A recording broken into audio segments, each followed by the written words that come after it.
দেখে নেব যে তোমার প্রিয় মানুষের চোখে তুমি ঠিক কেমন মানুষ। আমার ভিউয়ার্স তার প্রিয় মানুষের চোখে ঠিক কেমন মানুষ। আমার ভিউয়ার্স তার প্রিয় মানুষের চোখে ঠিক কেমন মানুষ। Thank you universe, thank you. New vision তোমাকে দেখে যে তুমি ভীষণ ইনটিউটিভ এবং তোমার মানে তোমার খুব দূরদর্শিতা আছে, মানে দূরদৃষ্টি আছে এক কথায়। মানে তুমি অনেক দূরের জিনিস, মানে আজ থেকে 1 বছর পর কি 2 বছর পর কি হবে সেটা কিন্তু তুমি বুঝতে পারো বা বলে দিতে পারো। এরকম কিছু ক্ষমতা, ইনটিউটিভ কিছু ক্ষমতা তোমার মধ্যে আছে।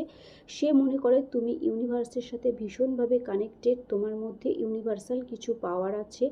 তুমি ভবিষ্যতে কি ঘটবে সেটা বলে দিতে পারো। হয়তো এই ব্যক্তিকে তুমি অনেক কিছু সাবধান করেছিলে যে তুমি এটা করো না, তাহলে তোমার এটা হতে পারে, কিন্তু সেই ব্যক্তি তখন হয়তো সেটা শোনেনি, কিন্তু ফিউচারে গিয়ে দেখেছে যে না, হ্যাঁ তুমি যেটা বলেছো সেটাই ঘটছে।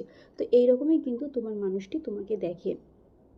তো তোমরা যারা পার্সোনাল রিডিং করাতে চাইছো অবশ্যই হোয়াটসঅ্যাপ করবে। আর পার্সোনাল রিডিং কিন্তু সর্বদাই চার্জেবল হয়।